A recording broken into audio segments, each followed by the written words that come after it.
El gobierno de la Generalitat, en el que participan la CNT, la UGT y los partidos más importantes, excepto el POM, no ha conseguido ser el gobierno fuerte que imponga su autoridad para ganar la guerra. La CNT-FAI no quiere ceder la hegemonía conquistada inmediatamente después del 19 de julio. Mantiene que hay que hacer la revolución para ganar la guerra. El PSUC y la UGT, cada día más fuertes, insisten en que hay que ganar primero la guerra para consolidar la revolución. Son partidarios de la alianza del proletariado con las clases medias. Exigen la formación de un ejército popular. El POM, Partido Comunista Antiestalinista, pequeño pero muy activo, sostiene una estrategia ultrarrevolucionaria. Exige la formación de un gobierno de obreros y campesinos y lleva a cabo una durísima campaña contra la Unión Soviética.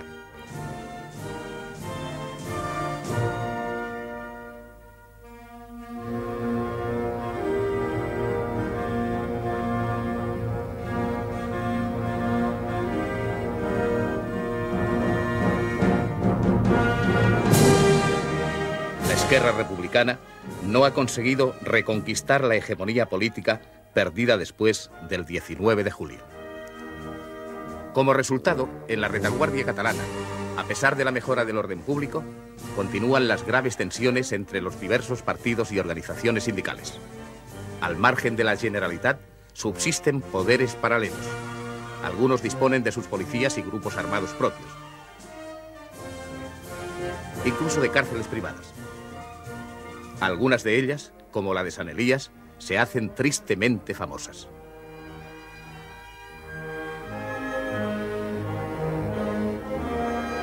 En algunas comarcas, grupos armados especialmente de la CNT-FAI continúan actuando al margen del gobierno catalán. Mantienen controles en pueblos y carreteras. En muchos casos, pretenden imponer por la fuerza la colectivización de la tierra, incluso de la que está en manos de pequeños propietarios y de rabasaires. En otros, intentan apoderarse ilegalmente de parte de las cosechas. Estas actuaciones provocan numerosos enfrentamientos. También son graves los incidentes que tienen lugar entre militantes de la CNT y UGT, a pesar de los esfuerzos de algunos de sus dirigentes. El 17 de febrero, en Barcelona, cae muerto un obrero de la CNT. El 26 es en Manresa donde se produce un tiroteo en el que muere otro obrero. En este clima, el 16 de abril, después de una larga crisis, se reorganiza el gobierno catalán. El consejero de Seguridad Interior, Artemia Aiguadé, se propone reorganizar los cuerpos de orden público, hacer desaparecer las patrullas de control y desarmar la retaguardia. Solo dispondrán de armas las fuerzas de orden público de la Generalitat y el Ejército. El comisario general de Orden Público, Rodríguez Salas, miembro del PSUC y antiguo dirigente de la CNT, está de acuerdo. Por el contrario, no lo está su jefe de servicios, Dionís Eroles, de la CNT, que se ha hecho famoso por la actuación de sus policías, conocidos con el nombre de Els Nanos de Eroles. La FAI y el POUM responden con la consigna de no dejarse desarmar. El 29 de abril, las fuerzas de orden público son acuarteladas y la Generalitat publica una nota que denuncia la existencia de grupos que en algunos puntos de Cataluña tratan de imponerse por la coacción y comprometen la revolución y la guerra.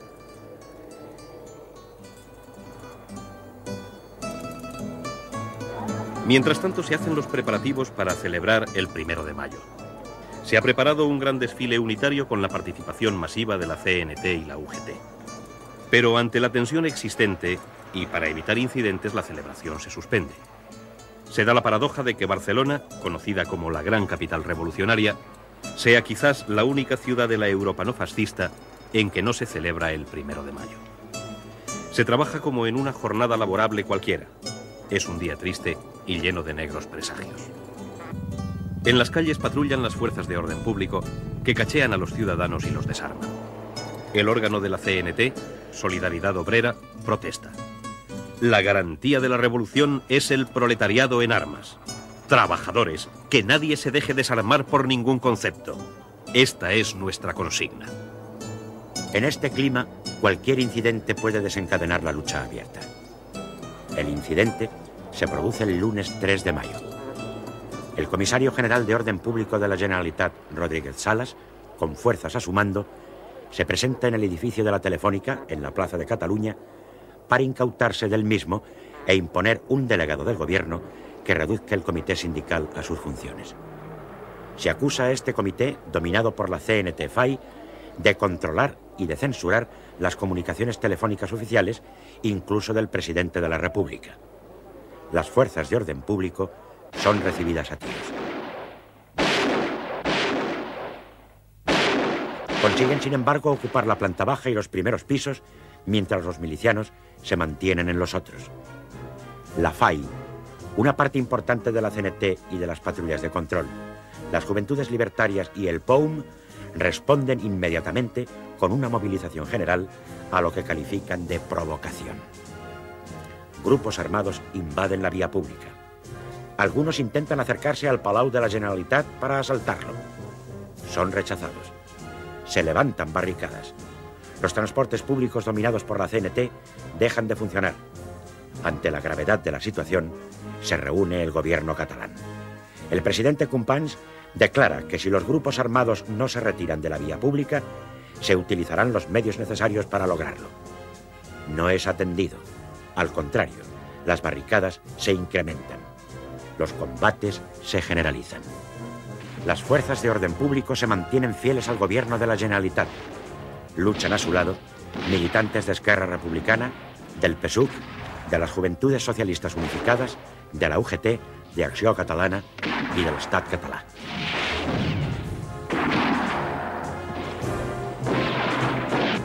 Miembros de las milicias alpinas procedentes del Pirineo acuden al Palacio de la Generalitat para defenderlo.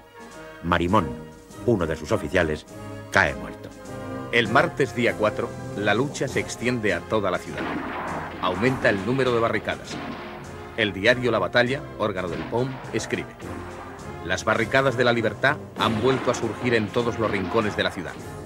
El espíritu del 19 de julio se ha apoderado de nuevo de Barcelona. La mayoría de pueblos de Cataluña se han hecho eco del gesto de la capital.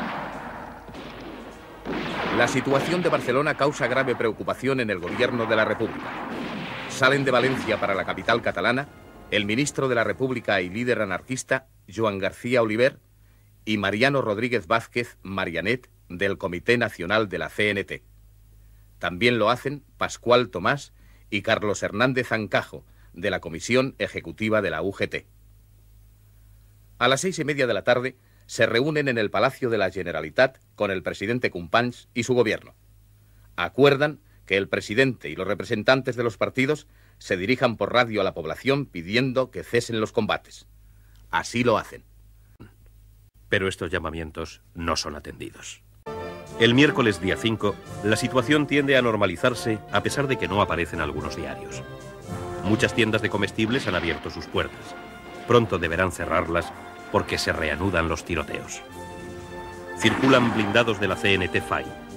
Pretenden llegar a la Plaza de Cataluña para poner cerco al local central del PSUC, sito en el Hotel Colón. No lo consiguen. Hacia las 12, unos grupos intentan asaltar el Palacio de Justicia, donde se encuentra el presidente del Tribunal de Casación de Cataluña, Josep Andreu i Abelló. Son rechazados por las fuerzas de orden público. Las emisoras barcelonesas anuncian que el gobierno central ha decidido intervenir en Barcelona y que se ha incautado del orden público. Llegan al puerto los buques de guerra Lepanto y Sánchez Barcaiztegui. El coronel Escobar es nombrado delegado de orden público. Cuando se dirige a tomar posesión del cargo, cae herido. Le sustituye el teniente coronel Arrando. Asimismo, el gobierno central nombra al general Pozas jefe de la 4ª División Orgánica. Con esta designación, el gobierno de la Generalitat pierde las atribuciones que en el campo militar tenía desde el 19 de julio. Por la noche, llega a Barcelona Federica Montseny, de la CNT-FAI, ministra del Gobierno Central, para contribuir a que cesen los combates. En la mañana del jueves día 6, muchos trabajadores, atendiendo a las órdenes de las centrales sindicales, acuden al trabajo. Pero numerosas fábricas no abren las puertas. Hacia mediodía, la lucha se reanuda en algunos puntos de la ciudad, aunque con menor intensidad. Por la noche, se anuncia que las patrullas de control se han puesto a las órdenes de la Generalitat y del Gobierno de la República. La CNT se dirige por radio a sus afiliados anunciando que las dos centrales sindicales han llegado a un acuerdo y ordena que todo el mundo se reintegre al trabajo. El viernes día 7, la normalidad es casi general. Los transportes públicos vuelven a funcionar. Los comercios e industrias abren sus puertas. Las barricadas son abandonadas. La población vuelve a transitar por la Rambla. La insurrección ha terminado.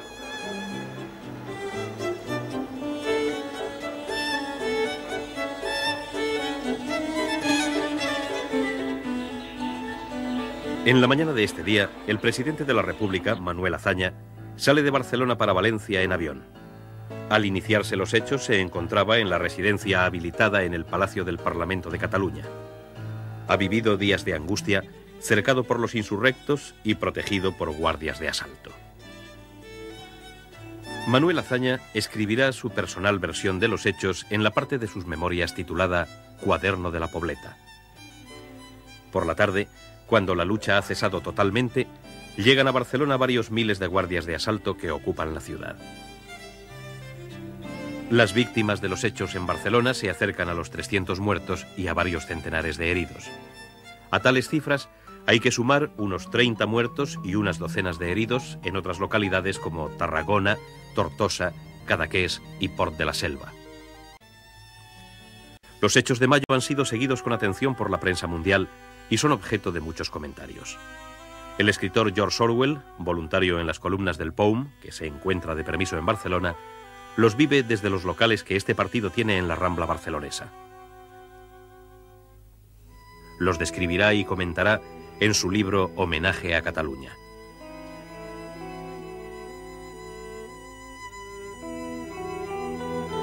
Un escritor inglés, Landon Davis, titulará su crónica La Semana Trágica, recordando la de 1909.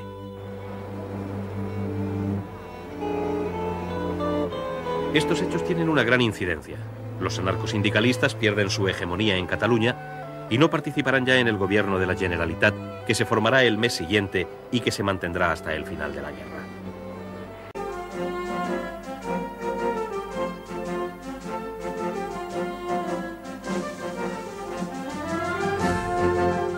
Cuando estallan los sucesos de Barcelona, las contradicciones internas del gobierno republicano son ya lo suficientemente intensas como para favorecer su desintegración en cuanto surja una cuestión polémica de entidad.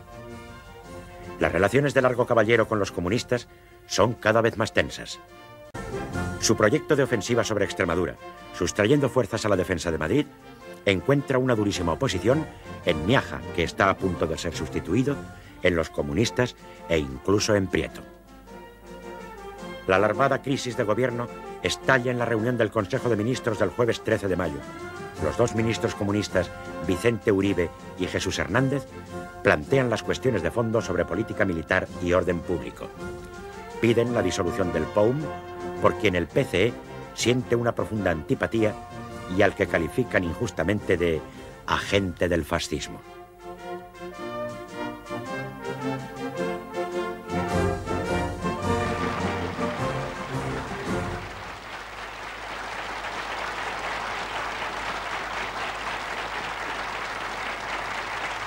Largo Caballero considera que no es el momento de tratar las cuestiones de fondo. Intenta minimizar los sucesos barceloneses y se niega a disolver al POUM, partido al fin y al cabo de trabajadores. Los ministros comunistas abandonan la reunión. Prieto entiende que la coalición está rota y que el Consejo no puede continuar. Otros ministros le apoyan. El 14 de mayo, Largo Caballero presenta por fin su dimisión y Azaña abre las consultas.